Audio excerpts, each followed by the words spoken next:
పల్లవి పాడదాం, చిన్న పల్లవి పాడదాం, అందరం నోరు తెరుద్దాం. యేసు ప్రభుని స్తుతించుట ఎంతో ఎంతో మంచిది. యేసు ప్రభుని స్తుతించుట ఎంతో ఎంతో మంచిది. మహోన్నతుడా నీ నామమును, మహోన్నతుడా నీ నామమును స్తుతించుటయే బహు మంచిది. అందరం పాడదాం. స్తుతించుటయే బహు మంచిది. హల్లెలూయా హల్లెలూయా హల్లెలూయా హల్లెలూయా. యేసు ప్రభుని స్తుతించుట ఎంతో ఎంతో మంచిది. Praise the Lord. దేవుని వాక్యాన్ని చదువుకుందాం. దేవుని వాక్యాన్ని చదువుకుందాం. కీర్తనల గ్రంథం 100వ అధ్యాయము, పాత నిబంధన 504 పేజీ. కీర్తనల గ్రంథం 100వ అధ్యాయము ఓపెన్ చేసామ్మా.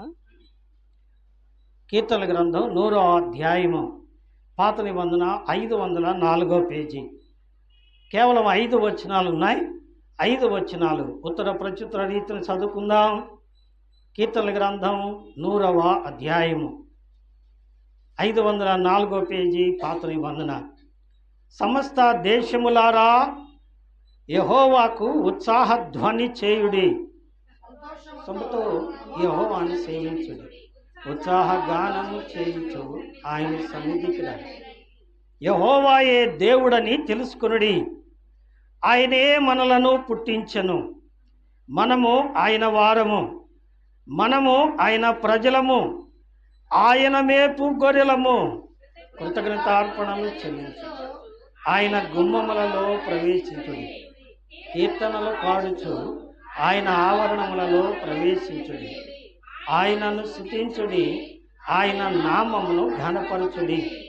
యెహోవా దయాళుడు, ఆయన కృప నిత్యముండును, ఆయన సత్యము తరతరములుండును. దేవునికి స్తోత్రం. చదవబడిన ఈ లేఖన భాగమును దేవుడు మన కొరకై ఆశీర్వదించునుగాక.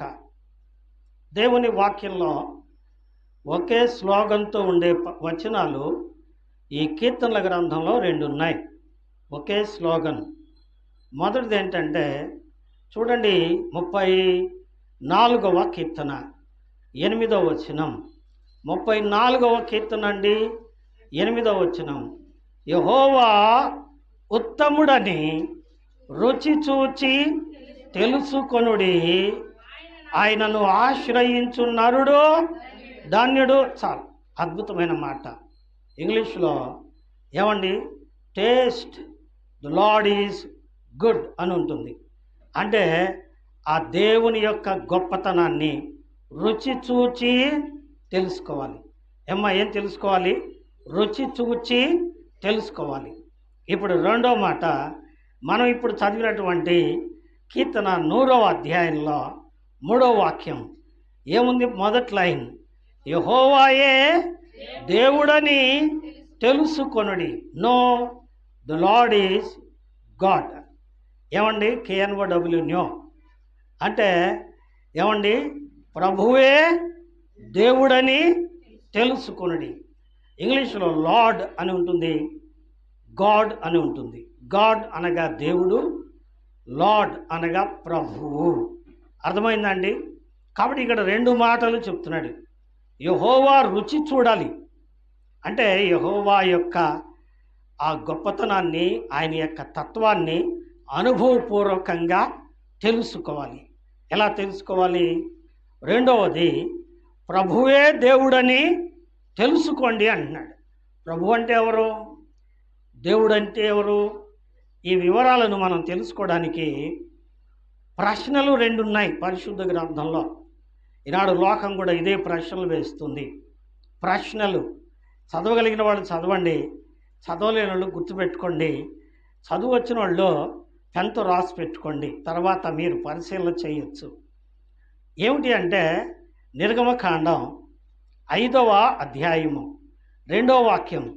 నిర్గమకాండము 5వ అధ్యాయము 2వ వాక్యం. ఫరో ప్రశ్న వేస్తున్నాడు. నేను అతని మాట విని ఇశ్రాయేలు ప్రజలను, కాస్త నోరు తెరువమ్మా, ఇశ్రాయేలు ప్రజలను ఏమండి ఫరో, నేను అతని మాట విని ఇశ్రాయేలీలను పోనిచుటకు యెహోవా ఎవడో, నేను యెహోవాను ఎరుగను, ఇశ్రాయేలును పోనీయను. ఏమంటున్నాడండి? యెహోవా ఎవరు? Who is God? ఏమంటున్నాడు? ఫరో అంటే ప్రియులారా, ఆ మాట ఎందుకు అంటున్నాడు తెలుసా? ఐగుప్తు రాజు అయిన ఫరో, ఐగుప్తు యొక్క రాజ్య సిద్ధాంతం ఏంటంటే దేవుడు సపరేట్గా లేడు. దేవుడు అంటే ఎవరంటే ఎవరు ఆ రాజ్యాన్ని పరిపాలిస్తారో ఆ రాజే వాళ్ళకే దేవుడు.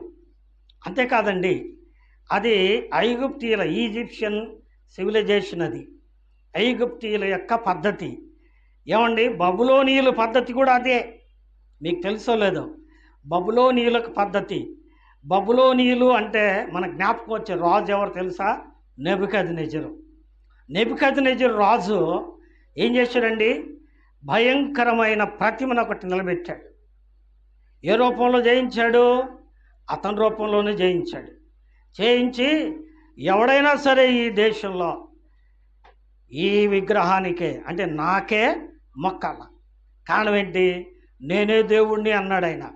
ఎవరండి? నెబుకద్నెజరు.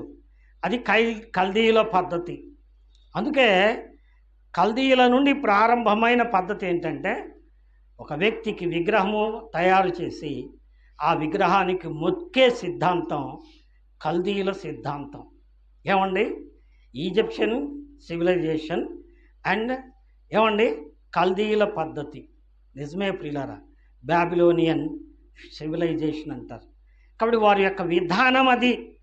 అందుకని వాళ్ళలో ఒక ఆయన అంటున్నాడు, మోషే వెళ్ళి అన్నాడు, నా దేవుడు చెప్పాడయ్యా, ఆయన పేరు యెహోవా, ఆయన తన ప్రజలైన ఇశ్రాయేలును ఐగుప్తు నుంచి పంపించమన్నాడు, ఎందుకంటే ఆయన్ని వారు ఆరాధించాలి అన్నాడు.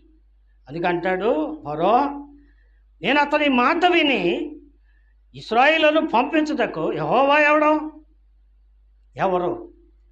యెహోవా ఎవరు? యెహోవా అనేది హీబ్రూ నామం. హీబ్రూలో మూల పదం ఏంటంటే యావే. యావే అనేది హీబ్రూ నామం. యావే అంటే దేవుడు. దాని మూల నామం ఏంటంటే ఐయామ్ దట్ ఐయామ్. నిర్గమకాండంలో ఉంది 3:14. ప్రభువా, నేను వారి దగ్గరికి వెళ్ళి చెప్పడానికి నీ పేరేంటయ్యా అని అడిగాడు మోషే. ఏం పేరు చెప్పాడు? నేను ఉన్నవాడనై అనువాడనై ఉన్నానని వాళ్ళకి చెప్పు. ఇంకా ముందుకెళ్తా అంటాడు, ఉన్నవాడు మీ వద్దకు పంపించాడని చెప్పు. అంటే ఆయన పేరేం పేరు? ఉన్నాడు. దేవుడి పేరేం పేరంట? ఉన్నాడు. దాని మూల నామమే యావే అంటే యెహోవా. తెలుగులోకి వచ్చినప్పటికీ యెహోవా అయింది. హీబ్రూ నామం యావే, తర్వాత తెలుగులోకి వచ్చినప్పటికీ ఏమైందంటే యెహోవా అయింది, జెహోవా. కాబట్టి దేవుడు ఎవరు? గుర్తుపెట్టుకోండి. మొదటి ప్రశ్న ఏంటండి? యెహోవా ఎవరు? యెహోవా అంటే దేవుడు. Who is God? I'm only the God అన్నాడు ఫరో. ఎందుకంటే ఆయన దేవుడు అట కదండి. నిజమే. మనిషి దేవుడు అవుతాడా? కడిగదా? నిజమే. రెండో వ్యక్తి ఎవరంటే, దయచేసి చూడండి, కొత్త నిబంధనలో ప్రశ్న వేస్తున్నాడు ఒక ఆయన. ఒక ప్రశ్న అది అందరితో వేయట్లేదు, కానీ ఫరో మోషేను ఇశ్రాయేలు ప్రజలందరిని అడిగాడు. కానీ ఈయన ఎవరితో అనలేదు, కానీ తన మనసులో అనుకుంటున్నాడు. ఏమని అనుకుంటున్నాడు? లూకాసు వార్త 19వ అధ్యాయము, లూకాసు వార్త అండి 19వ అధ్యాయం 2వ వాక్యం, 2వ వాక్యం ఏమన్నాడు? ఏమండి ఏమండి ఆ, ఆ, ఒకడు జక్కయ్య అను పేరు గలవాడు ఒకడు ఏమనుకుంటున్నాడు మనసులో? యేసు ఎవరో అని చూడగోరెను. ఏమనుకున్నాడు మనసులో? యేసు ఎవరో. 2 ప్రశ్నలు. యెహోవా ఎవరు? యేసు ఎవరు? ఈ యొక్క మధ్యాహ్నం పిల్లల ఈ మాటలు మనం అర్థం చేసుకుందాం. ఏమండి, చాలా సింపుల్గా కొద్ది నిమిషాలు మాత్రమే మనం అర్థం చేసుకుందాం. మొదటి ప్రశ్న, యెహోవా ఎవరు? ఏడంటున్నాడు, యెహోవాయే దేవుడని తెలుసుకొనుడి. యెహోవా అంటే ఎవరు? దేవుడు.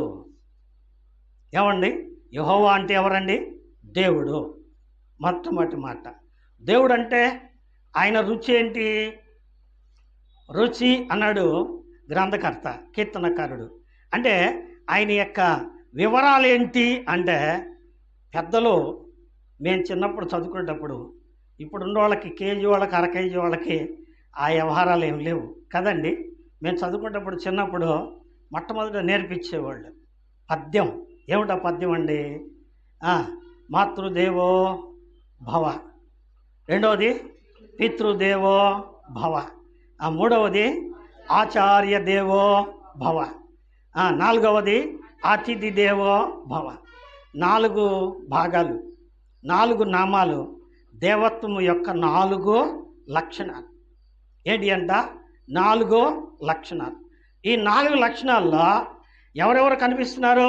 నంబర్ 1 ఏమండి, మాతృదేవో భవ అంటంలో ఎవరు కనపడుతున్నారండి? తల్లి కనబడుతుంది. ఏమండి, తల్లి కనబడుతుంది. ఎందుకు తల్లి అంటున్నాడంటే, ఏమండి, మానవుని జన్మకు అతి భయంకరమైన కారణం ఎవరు చెప్పండి? తల్లి. అతి భయంకరము అని ఎందుకు చెప్తానంటే, ఏమండి, ఒక బిడ్డ పుట్టడానికి పురుషుడు కారణమవుతాడేమో కానీ, ఏమండి, ప్రాణమిచ్చి కనేది ఎవరు చెప్పండి? తల్లే. ఆమె తన ప్రాణాన్ని ధారబోసి అతనికి జన్మను ఇస్తుంది. ఒకసారి కనలేక చనిపోవచ్చేమో, ఒకసారి కని అతనికి జన్మనిచ్చి కూడా చనిపోవచ్చేమో. సో దట్ కాబట్టి ఒక మానవుని జన్మకు తన ప్రాణాన్ని పణంగా పెట్టి కనేది ఎవరు చెప్పండి? తల్లి. కాబట్టి తల్లి పాత్ర చాలా గొప్పది, చాలా ఉత్కృష్టమైనటువంటి పాత్ర అది. అందుకనే దేవుడు తనను ఏమండి ఏ స్వరూపంలో చూపించాడండి?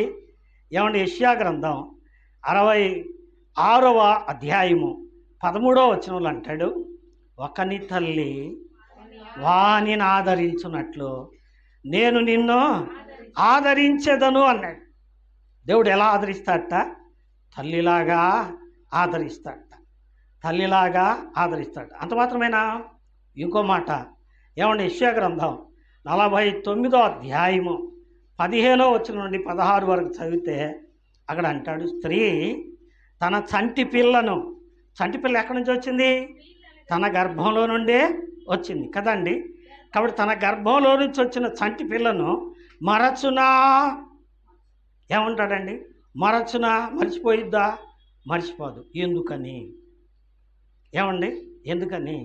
ఈ దరిద్రుణ్ణి ఇంట్లోంచి వెళ్ళగొట్టకుండా ఎందుకు ఆమెను వచ్చావు అంటాడు ఆయన కదండి. ఏమన్నా ఆమె అంటది, అయ్యా నా పేగు తరక్కపోతుందయ్యా, నా బిడ్డ అయ్యా. అదేంది, నీకేనా బిడ్డ? నాకు బిడ్డ కాదండి. నీకేమో బిడ్డ నాకు తెలియదు, నేను నా పేగు చించుకొని కన్నా. ఏమండి, పేగు చించుకొని కన్నా, నా రక్తాన్ని ధారబోసి కన్నా. అందుకనే కడుపు తీపి అంటారు దాన్ని. నిజమే ప్రియులారా, దేవుడు ఏమైనాడండి? తల్లి అయి ఉన్నాడు. అందుకే ఇక్కడ అంటారు చూడండి, 100వ కీర్తన 3వ వచనం, యెహోవాయే దేవుడని తెలుసుకొనుడి. తర్వాత ఆయనే మనలను పుట్టించెను, ఆయనే మనలను పుట్టించను. మనల్ని పుట్టించిన వాడు ఎవరు చెప్పండి? ఆయన. మనల్ని పుట్టించిన వాడు ఎవరండి? ఆయన. ఫుట్నోట్లో ఏముందంటే మనలను మనమే సృజించుకోలే. దేవుడు ఎవరో అనే వాళ్ళకి ఇదే సమాధానం. నిన్ను నువ్వు పుట్టించుకోలే. నువ్వు ఉన్నావంటే ఎవరున్నట్టు? దేవుడు ఉన్నట్టు. దేవుడు చేస్తేనే నువ్వు ఉన్నావు, లేకపోతే నువ్వు ఉంటావా? ఏమండి, ఆదికాండం 2:7 ఏం చెప్తుందండి? దేవుడైన యెహోవా నేల మట్టితో నరుని చేసి వాని నాసికారంధ్రములో జీవవాయువు వదుకు నరుడు జీవాత్మ ఆయన ఎట్ట చేశాడు? కుక్కాలుండును గాక, పంద్యాలుండును గాక, చీమాలుండును గాక అనలా పాపం. ఏమన్నాడు? ఎంత మంచి దేవుడు! దేవుడిలో ఉన్న గొప్ప స్థితి ఎలా అన్నాడండి? ఏమండి, ఆదికాండం 1:28 ఆయన అంటున్నాడు, మన పోలిక చొప్పున మన స్వరూపమందు నరులను చేయుదుము. దేవుడు ఎలా ఉన్నాడు? నువ్వు నట్టే ఉన్నాడు. ఎందుకంటే ఆయన ఎట్టున్నాడు అట్టే నేను సృజించాడు. అర్థమైందండి? కాబట్టి దేవుడు ఉన్నాడు అంటూ అనడానికి ఆధారం, దేవుడు ఉన్నాడు అంటానికి ఆధారం ఎవరో? నువ్వే. ఏమండి, నువ్వు ఉన్నావు కనుక దేవుడు ఉన్నాడు. ఎందుకంటే ఆయన నిన్ను పుట్టించాడు. నిన్ను పుట్టించిన దేవుడు. ఆ పుట్టించిన దేవుడు ఎంత గొప్పవాడు అంటే కరుణగల దేవుడు. అందుకని 2వ పాదం ఏమండి? పితృదేవో భవ అంటే తండ్రి అయిన దేవుడు.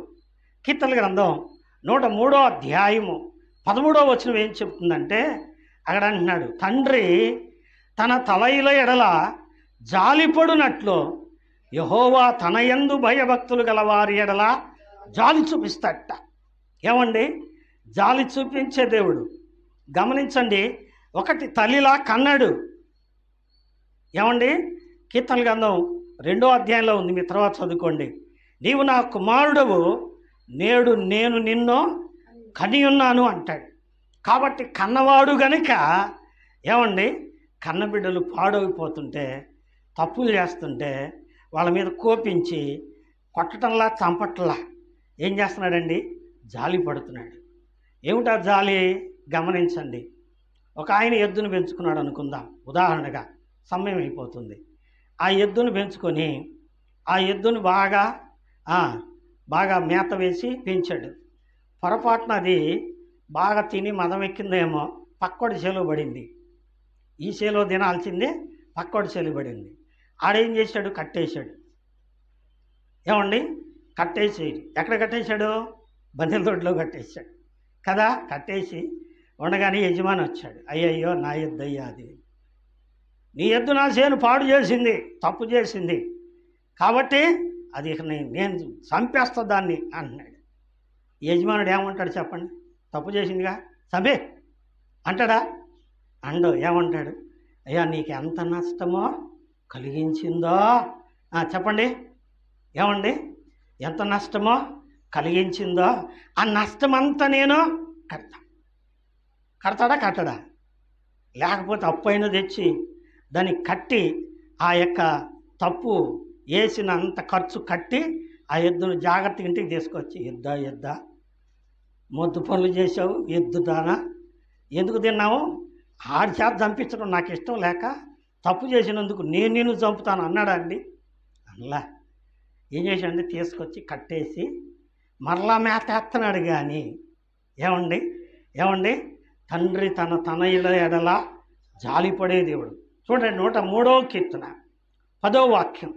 103వ కీర్తన 10వ వాక్యం. మన పాపములను బట్టి మనకు ప్రతీకారము చేయలేదు, మన దోషములను బట్టి మనకు ప్రతిఫలం ఇయ్యలేదు. ఏం చేయలేదంట? మన పాపములను బట్టి మనకు ప్రతీకారము చేయలేదు, మన దోషములను బట్టి మనకు ప్రతిఫలము ఇవ్వలా. ఏమండి, ఈనాడు తండ్రులు ఏం చేస్తున్నారు చెప్పండి? ఒళ్ళు ఇరిగిందాక కొడుతున్నారు, అడ్డం వస్తే అమ్మకు కూడా నడువు ఇరిగిందాక తంతున్నారు. కానీ ఆ ఎట్టంటోడు కాదు, ఎంత జాలిగల దేవుడో. తండ్రి తనయుల ఎడల ఏం పడతాడట? తండ్రులారా జాలి పడుతున్నారా? నీ కొడుకుల మీద జాలి పడుతున్నారా? లేకపోతే వాడితో నేను మాట్లాడినా, వాడు నా ఇంట్లో ఉండటానికి లేదో అంటున్నారా? ఎందుకంటే మన తండ్రి ఎటువంటి వాడండి? జాలిగల తండ్రి. తండ్రి అయినా దేవుడు. దేవుని నామానికి స్తోత్రం. ఇక మూడవది ఏమండి? మూడవది ఏంటి చెప్పండి? మాతృదేవో భవ, పితృదేవో భవ. మూడోది ఆచార్య దేవో భవ. ఏమండి 32వ కీర్తనలో ఉంది, అది కూడా 8వ వచనంలో అనుకుంటా. ఏమండి, నీ మీద దృష్టి ఉంచి నీకు ఆలోచన చెప్పెదను, నీవు నడవలసిన మార్గములను నేను నీకు బోధించెదను అంటాడు. అంతేనమ్మా మాట అక్కడ ఉంది. అవును, నీ మీద దృష్టి ఉంచి ఏం చేస్తాడట? చూస్తూ ఉన్నాడు. ఏమండి, పోయినసారి చెప్తూ వచ్చా, పిల్లోడిని బాగా స్నానం చేయించి బట్టలేసి సాపేసి ఇంటి మధ్యలో సాపేసి పడుకోబెడతారు. అమ్మ పని అమ్మ చేసుకుంటుంటుంది, అయ్య పని అయ్యి చేసుకుంటుంటాడు. వీడు పొర్లాడు అనుకో, ఏం చేస్తాడు చెప్పండి? ఊరో ఒకళ్ళు లొగుదోలి మరి లేవదీస్తారు, కానీ దొరిసే దొరిలాడు మనకెందుకు అనుకుంటారండి? అనుకోరు. అదే తల్లిదండ్రుల ప్రేమ. అలాగే దేవుని బిడ్డలారా, దేవుడు చూస్తా ఊరుకోడు. ఏం చేశాడండి? చూశాడు, కళ్ళార చూశాడు. చూసి ఏం చేశాడండి? యోహాను సువార్త 3వ అధ్యాయము 16వ వచనం, దేవుడు లోకమును ఎంతో ప్రేమించెను. ఏం చేశాడు? దేవుడు లోకాన్ని ఎంతో ప్రేమించాడు. ఎందుకో ఆ మాట ఇంకో రకంగా మనం చూస్తే ఏమండి, లోకములో ఉన్నదంతయో శరీరాశ, నేత్రాశ, జీవపు డంబం. లోకంలో ఉన్నదంతా పాపం, లోకంలో ఉన్న వాళ్ళంతా పాపులే. అయితే లోకాన్ని ప్రేమించాడా? పాపులను ప్రేమించాడు. ఎస్, పాపులను ప్రేమించాడు. ఒక ఆయన అన్నాడు, మహానుభావుడు, దేశం అంటే మట్టి కాదోయ్, దేశం అంటే మనుషులోయ్ అన్నాడు. ఏమండి, ఊరంటే మనుషులే కానీ ఉత్త నేల కాదుగా. ఏమండి, ఎక్కడ మనుషులు ఉంటే దాన్ని ఊరు అంటారు. అలాగే దేవుని బిడ్డలారా, దేవుడు మనుషులను ప్రేమించాడు, మనుషులను కన్నాడు, మనుషులను క్షమించాడు, మనుషులను చూచి ఏం చేశాడండి? జాలిపడ్డాడు. జాలిపడి ఏమండి, వాళ్ళ వైపు చూచి ఆయన ఒక ఆలోచన చేశాడు. అయ్యో, నా బిడ్డలు పాడైపోతున్నారా? ఆల్టర్నేషన్ ఎలాగా? కారణం ఏంటంటే ఏమండి, ఆయనే అన్నాడు కోపం వచ్చి. ఏమన్నాడు? నీవు నా మాట వినక నీ భార్య మాట విని నేను తినవద్దన్న పండు తిన్నావు గనుక నీ నిమిత్తము నేల శపించబడింది, నీవు మన్నే గనక మరణమవుతావు అన్న దేవుడే అయ్యయ్యో నా బిడ్డను మరణానికి అప్పగించేదా అనుకున్నాడు. ఏమండి అనుకున్నాడు? ఏం చేశాడండి? ఆలోచన చేశాడు. ఏమిటా ఆలోచన అంటే, దేవుని బిడ్డారా గమనించండి, 1 యోహాను పత్రిక 4వ అధ్యాయము, 1 యోహాను పత్రిక 4వ అధ్యాయము 9వ వచనం, మనము దేవుని ప్రేమించితిమని కాదు, తానే మనలను ప్రేమించి మన పాపములకు ప్రాయశ్చిత్తమై ఉండుటకు తన కుమారుని పంపెను. విన్నదా? ఏం చేశాడు? ఆలోచన చేశాడు. అయ్యో వీళ్ళు పాడైపోతున్నారు, నరకానికి వెళ్తున్నాడు, కాబట్టి వీళ్ళకి ఒక ప్రాయశ్చిత్తం కావాలి. ఏమిటా ప్రాయశ్చిత్తం అంటే, హెబ్రీ పత్రిక 9వ అధ్యాయం 22వ వచనం చెప్తుంది, రక్తము చిందించబడకుండా పాప క్షమాపణ కలుగదు. ఎడ్ల యొక్కయో మేకల యొక్కయో రక్తము పాపమును తీసివేయుట అసాధ్యం.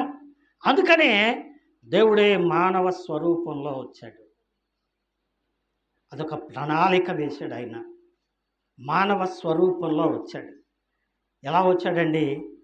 ఏమండి, 118వ కీర్తనలో ఉంది, యెహోవా నామమున వచ్చువాడు ఆశీర్వదించబడును గాక అన్నాడు. ఏ నామమట?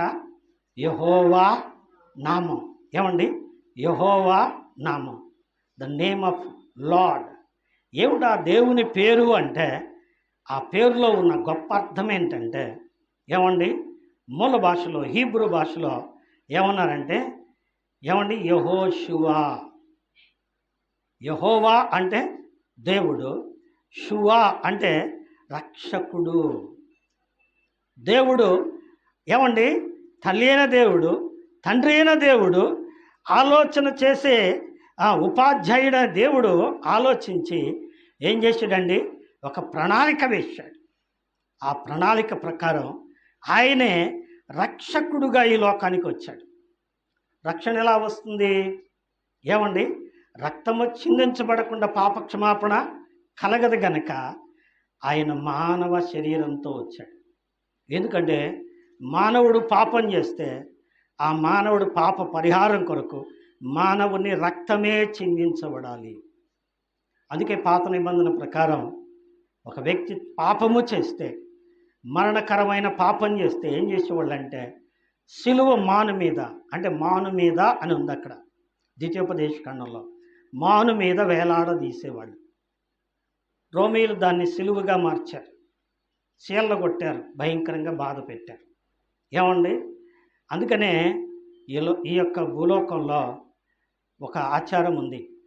ఒక గ్రామానికి లేదా ఒక జాతికి పట్టిన మకిలి ఏమండి మైల పోవాలి అంటే ఒక యజ్ఞ పశువును తెచ్చి దాన్ని మానుకు దిగగొట్టి దాన్ని ఊరేగించి తీసుకువెళ్ళి దానికి సోమరసం తాగించి దాన్ని వధించి దాని రక్తం అందరి మీద చల్లి మా పాపాలు క్షమించుము అంటే పాపాలు క్షమించబడతాయని అనుకుంటారు.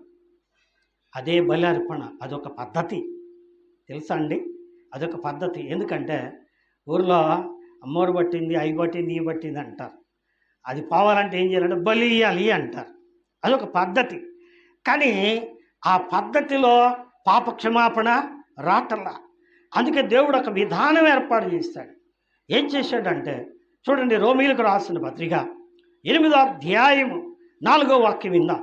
రోమీయులకు రాసిన పత్రిక 8వ అధ్యాయము 4వ వచనం. దేవుడట తన కుమారునట ఎలాగండి పాప శరీర ఆకారంతో పంపించట.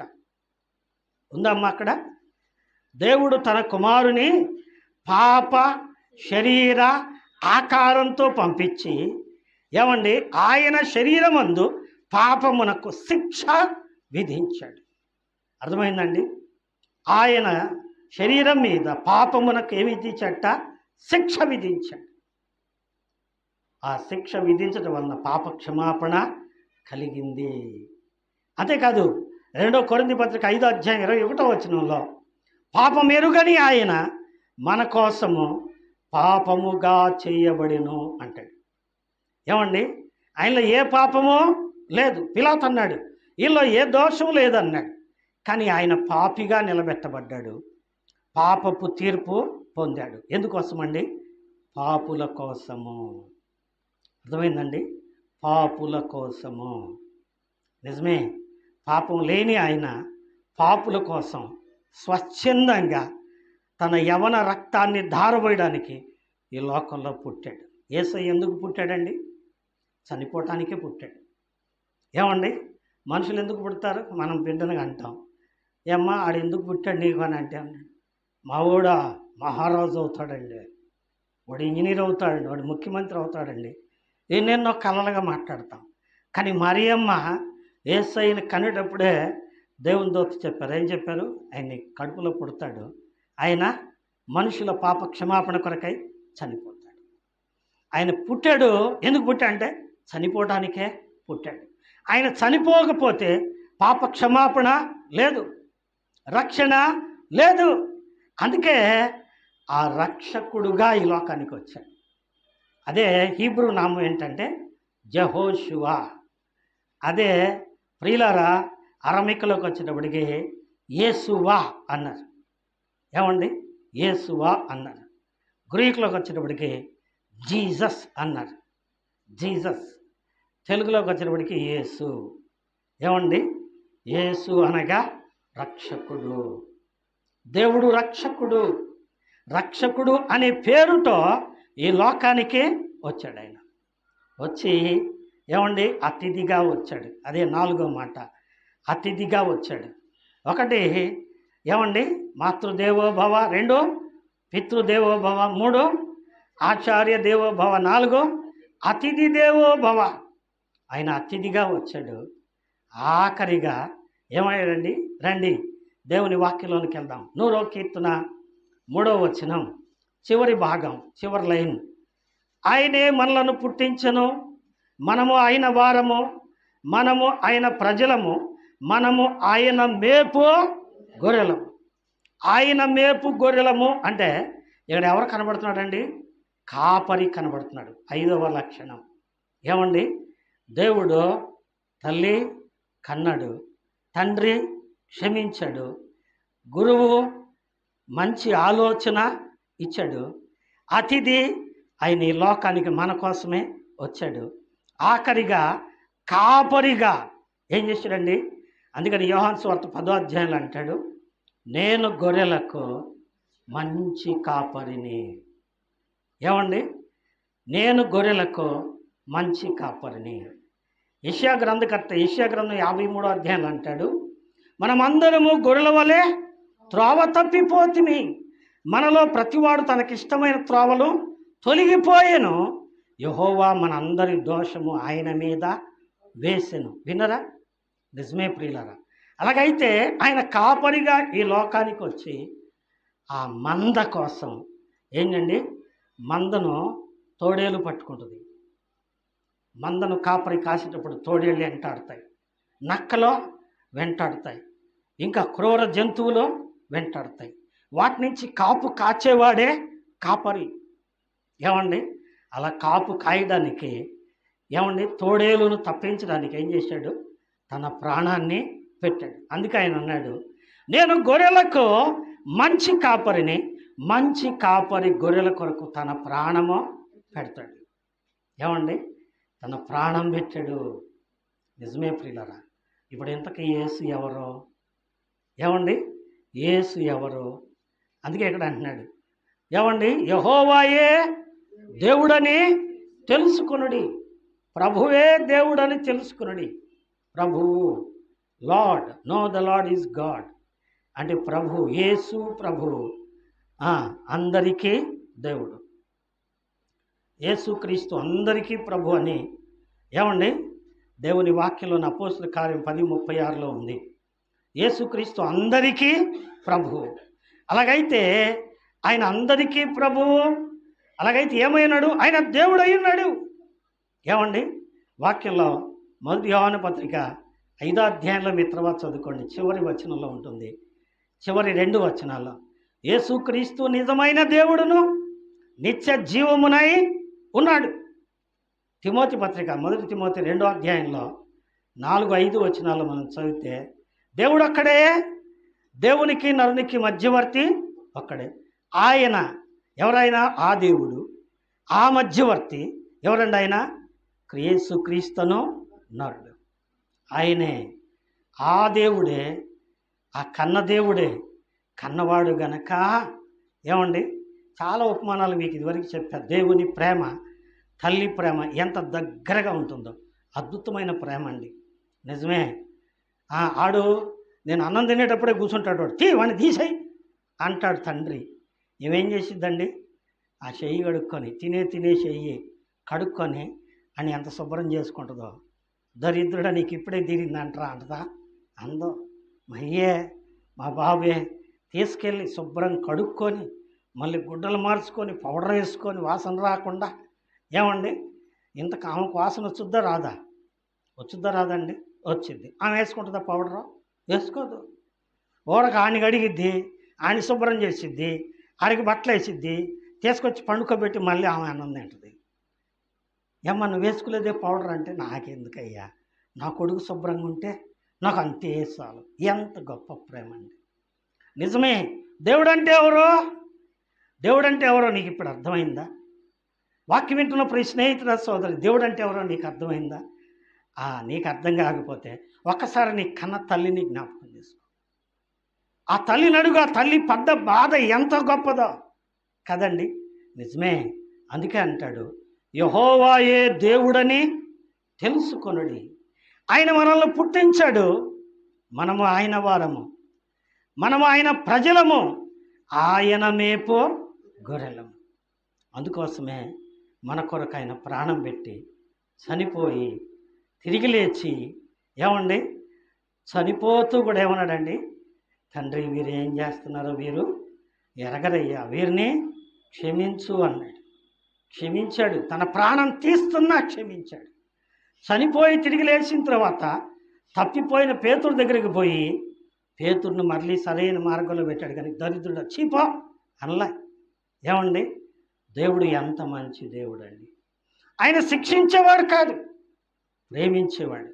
ఏమండి, నిజంగా దేవుడు తల్లితో సమానం, నిజంగా దేవుడు తండ్రితో సమానం. ఎంత చెడ్డ కొడుకునైనా తల్లిదండ్రులు చంపుకుంటారా? చంపుకోరు కదండి. అలాగే దేవుడు చెడు చేసే దేవుడు కాదు, మేలు చేసే దేవుడు. ఎంత మేలు చేశాడంటే నిన్ను నరకానికి వెళ్లకుండా చేయడానికి నీ కొరకు తన ప్రాణాన్ని ఇచ్చాడు. నీ తలంపుల కొరకై ఆయన తలలో ముళ్ళ కిరీటం, నీ చేతల కొరకై ఆయన చేతుల్లో చీలలు, నీ నడతల కొరకై ఆయన కాళ్ళలో చీలలు భరించాడు. నీకోసం బిగ్గరగా కేక వేసి ప్రాణం విడిచి ఆయన చెరువులో చనిపోయారు.